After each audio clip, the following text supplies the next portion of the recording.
In 2019, I did this thing where I something happened to me psychologically, and I just said, I know right now there are a bunch of charlatans who stole my identity that think they're qualified to be in financial services and that they are using my life and my reports for some sort of finance scam.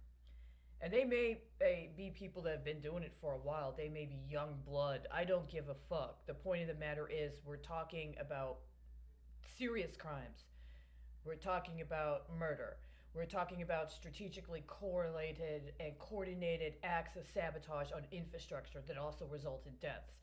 We're talking about illegal weapons development and smuggling. We're talking about human trafficking. We're talking about child sexual exploitation. We're talking about disabusing access to things like healthcare in order to try to extort people into agreeing to participate in crime.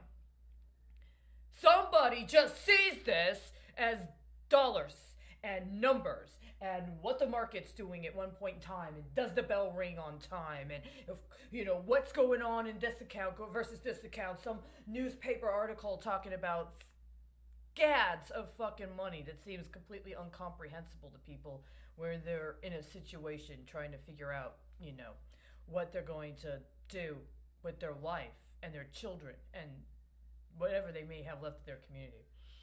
So I put together I started making these blogs that were different from before. At one point, I even tried to make a blog that would have been my political campaign. But as I later learned, I have personally been used in various portfolios that the common denominator seems to be that at some point they've sought out Deloitte for consulting services or auditing services. And earlier this year, I found a report released by an organization that keeps track of campaign financing. And I went through this report with Deloitte and I looked at the metrics on the campaign contributions and the percentages and the proportions between candidates and or parties of candidates that they were affiliated with. And I believe literally that Deloitte specifically is financing a specific kind of strategy that balances multiple clients and puts multiple clients in a position where they can leverage murder options as either acts of political reprisal or as a way to open up liquidity when they need to in the market.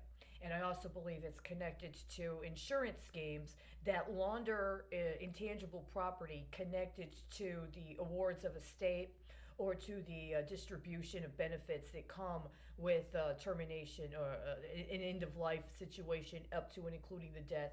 These sorts of events that would compel the distribution of a life insurance policy. As a matter of fact, there are certain people I think have a certain class of life insurance policy, and when they die, it's a big, big payday for a whole lot of people, including people for whom the person's participation in their financial portfolio was very important. I think this actually goes back to a lot of different things. These are policies that have been put in place and promulgated for decades. A lot of times having to do with the seizure or capture of assets from the occasional big name bust that have under their largesse very concentrated groups of people's and assets, and then how that ends up getting implicated when those busts happen and recirculated when those busts happen is also part of this. Is it a trade secret? You could kiss my fucking ass. You shouldn't have fucking exploited me as part of your little deal with the Chicago police pension system. I know it wasn't just the police, but I had a special role to play in the police pension system in Chicago because you guys knew my dad was in the military and you had every intention of exploiting me as part of this scheme that's been going on for a long time of finding a way to justify allowing local law enforcement to access military level tech, military level techniques, military level supplies, up to and including armored vehicles, and revolving loans. the kind of revolving loan feature that used to be only available to the military, right?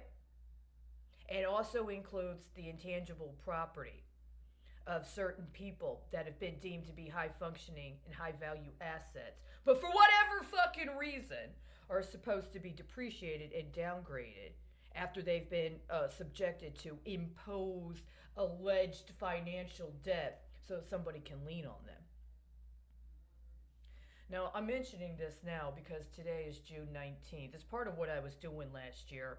At some point, I started making comments on the public comment section of the Federal Reserve. I'd never done anything like that before. The reason I started doing that is because I was like, okay, not a goddamn fucking federal agency in this country will respond. Not a goddamn locality will respond. It's so fucking corrupt. I literally think they think I'm like their own personal like nuclear football. I'm going to contact the Federal Reserve because it's that big. And so I made some comments on the public. I did not understand what it meant to make a public comment in a particular. A public comment is a form of currency.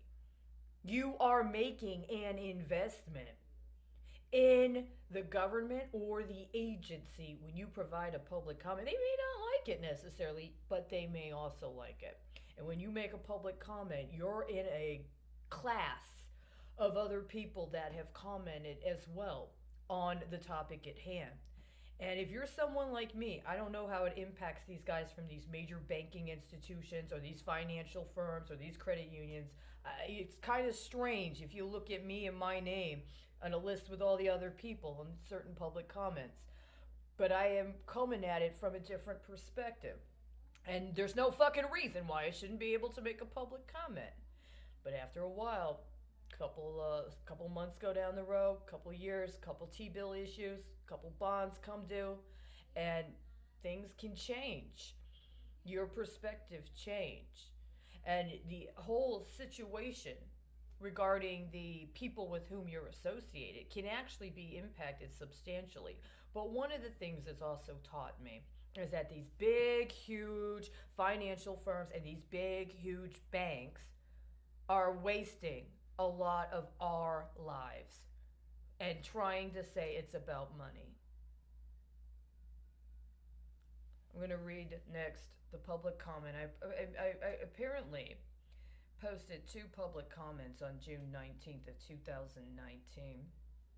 I'm going to read them next.